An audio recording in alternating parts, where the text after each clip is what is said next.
好，接下来我们特别关心到的是关税现在成为川普的刀，但是能源是饵哦。川普现在逼印度要断了跟俄罗斯进口石油，那么他的战略能不能成功？因为现在看起来中国大陆联合了俄罗斯、印度一起团结抗美。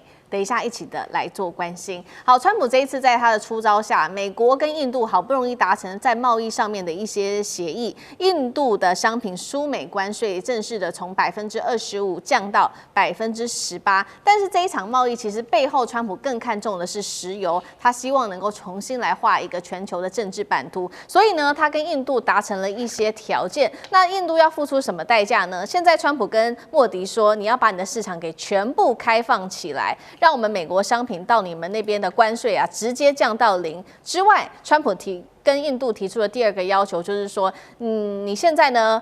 完全的要来跟这个委内瑞拉买石油，不要再跟俄罗斯买石油了。我们也会移除你向俄罗斯购买石油这个25%的关税。这位是旅美的教授，欧女中教授是这样说的：美国一切都是以自己的利益为优先，可以看得出来，在美国跟印度的交易上面是没有道德限制，操作是没有上限的。那么印度呢？莫迪怎么来做应对？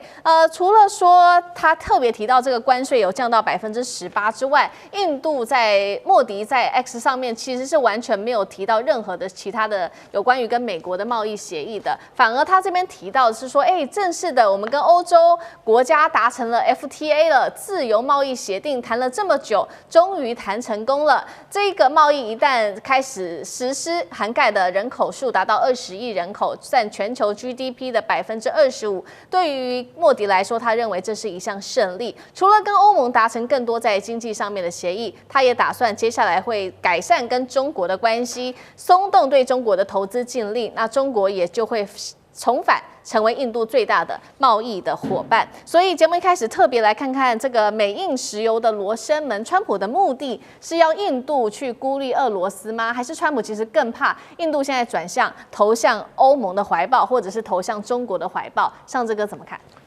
首先，这很难想象哦，印度跟美国的这个冲突已经超过100天以上哦。这在过去活跃于国际外交跟经贸政治场合的印度，特别是莫迪这个老仙哦、老神港来说，真的很难想象。但是终究还是现在川普看起来还是放软了。但是川普所宣布的这件事情，并不是双方关税谈的结果，而是川普直接又丢出了一个新降价的价钱。这里头其实我们可以看到，就刚刚思敏所提到的，莫迪回应了。但是他只证明了说没有说关税降了，但他没有说好，没有说不好，没有说其他东西有什么条件，就表示说这个不是 final deal。要知道，美国跟印度这个冲突，其实就是在先前大家有心结的情形之下，川普可以说是顺势。针对于要制裁俄罗斯，针对于乌克兰战争，始终没有办法突破，从这个点上，然后把印度卡进去。印度有点像是就是穿越马路当中不幸被碾压的这个过程哦，所以也不能说衰，但是我们知道印度就是这样，他向来就是看风向的。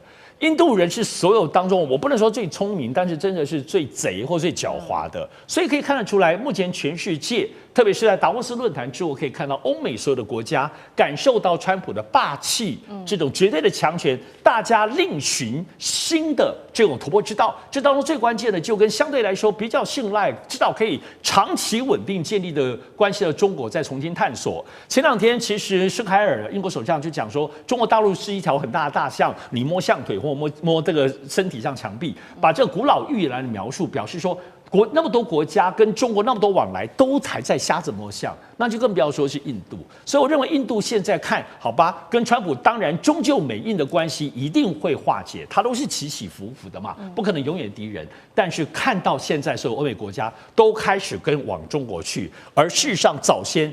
印度跟中国跟欧美国家比起来，可是其实关系又久又深，又爱就相爱相杀了哈，所以不可能是干冒着大家都抢进跟中国买的东西都买完了之后，跟印度没有什么交易，所以看起来印度得罪了美国，现在要对中国当中也要赶快赶上大国的潮流了。好，所以莫迪他是很灵活的哦，达到一个战略平衡，在中国大陆跟美国之间。那现在川普呢，希望莫迪能够跟委内瑞拉买石油。另外，川普还希望跟委内瑞拉买石油的，就是他提了，希望中国啊，你也能够来跟委内瑞拉买石油，来做一笔大交易。但是中国会买单吗？舰长怎么看？因为目前哦，这个绍伊古跟王毅正在北京会面，双方中俄之间已经说好了，大家未来会有更多更密切的一个交流。川普到底有没有本事在中俄之间来见缝插针？舰长怎么看？中美哦对这个石油哦，他们基本的看，我就这样说，这个习近平跟川普看这个石油最大的差异在这里。习近平呢就把它当做一个生意，这就是一个生意，好吧？全世界的生意我们都要相互做生意嘛，你卖。我买，这就是一个生意经济活动。川普呢，把它全部当做一个筹码，就是我抓到这个东西，我能够威胁你什么，我能够威胁他什么，我能逼你做什么。你看中国绝对完全没有做这个事情，所以你知道他现在中国对委内瑞拉石油，第一个委内瑞拉石油不是很好的，大家应该已经知道了。第二个，委内瑞拉距离中国多遥远，知不知道？哪里最近？好比说俄罗斯很近，中东很近，中亚很近，像波斯湾那里都比较近。最遥远的地方就是委内瑞拉，油资又没那么好，所以中国也没有去断，因为做生意你不要把所有的鸡蛋放在一个篮子里哦。整个中国你去看，它是给它分开来的，委内瑞拉只有占几%而已，是很小很小的。会不会因为川普说这东西我就特别买了？不太可能，它就是一个生意而已。商人觉得你便宜，觉得进价可以，我就会向你买，就这么简单而已。不要把它当做一个战略的这个手段。第二个呢，这个想要在中俄之间见缝插针是很困难的事情。为什么？中俄非常要好，对不对？不是因为感情，是因为他们的安全。因为他们现在安全都要面对美国，所以你知道，就是我们两个为了安全，哇，我把你丢掉，我可能会危险；你把我丢掉，你可能会危险。不是因为我们有什么感情特别好，中俄的历史感情一直都不好。但是这个东西就是因为被美国逼的，双方的因为安全把它绑在一起，这个安全的东西你如何见缝插针啊？非常困难的，这是第二个。然后至于你说这个川建国，真的是我觉得是中国的战略机运，他采取的手段越强越硬哦。小国会屈服，台湾就屈服了，因为我没有办法对抗。可是大国哪那么好屈服啊？中俄都是大国，只要他能够结合大国的，他也不会屈服。所以你去看看全世界现在，大国几乎不屈服，小国一个一个在屈服。尤其我们台湾，因为我们的安全完全仰赖美国，那个很重要。美国现在我不要做任何处分你，我只要说所有的军售武器我不卖给你，台湾怎么办？就很危险。所以他只好乖乖听话。好，那我们也看到说，一方面这个川普希望能够持续的帮委内瑞拉卖石油，但是其实呢，中国大陆会不会买这个商业交易是一回事。那另外一方面，其实大家比较不知道的事情是，其实，在委内瑞拉有非常多是来自于中国大陆的华侨，大约占比20万人，90%来自于广东的恩平哦。那么也有一句话是这样说的：恩平人的成年礼是一张飞往委内瑞拉的机票。干哥怎么看？哦，对，为什么？你知道委内瑞拉卡拉卡斯跟另外一个大城现在有多少华人吗？20万华人，太多了吧？你以为他们整个城市是好几百万？没有，卡拉卡斯也刚刚到100万而已，就有20万的华人。为什么？因为他们都来自广东的恩平啊。为什么恩平人都往你可以华人全世界都有，为什么在委内瑞拉会有这么多人？很简单，那是因为100多年前，也就是大概在1860年左右啊，1860年左右那个时候，不是有很多华工到巴拿马吗？到秘鲁吗？也有很多人去委内瑞拉，其实里面偷渡成分居多。所以其实到那边，你知道华人在那边已经到第5代了。可是最近还有很多年轻人从恩平去，为什么从恩平去？好，恩平我介绍一下，广东的恩平从建安25年就已经有这个县了。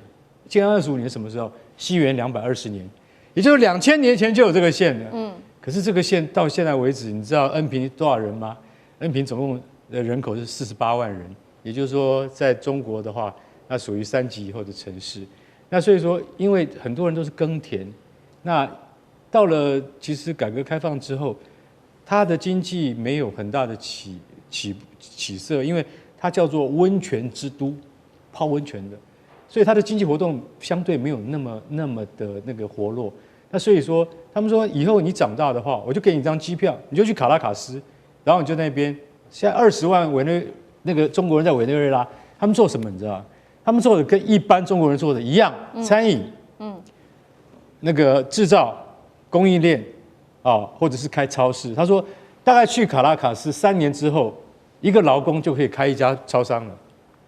你在那边赚的钱就可以开一家超商，你知道为什么吗？因为生活成本很低，然后要求都很低，你马上就可以开得起超商，然后你就会发现说，在这边。其实也蛮安定的，也没有土匪跑来抢你然后呢，虽然查韦斯总统在2013年去世之后，那个马杜罗上来之后有震荡一段时间，可是最近这几年其实好了。但是突然有一天一觉醒来，马杜罗被美军给抓走了。被抓走以后，他们就开始有点害怕，美国真的要介入了吗？那我跟你讲，美国一定会对我们中国人施以压力。为什么？签证，我现在要看结果美军没有真的进来，到底会变什么样子？所以这些恩平的华人，他们老实讲一句，他们说他们喜欢上了委内瑞拉。他说基本上这个国家没有马杜罗的话，还是很可爱的，我们还是很喜欢这个地方的。事实上，这个是有历史渊源，所以我们现在来看这个都市，我们会觉得说，其实华人在全球各地披荆斩棘。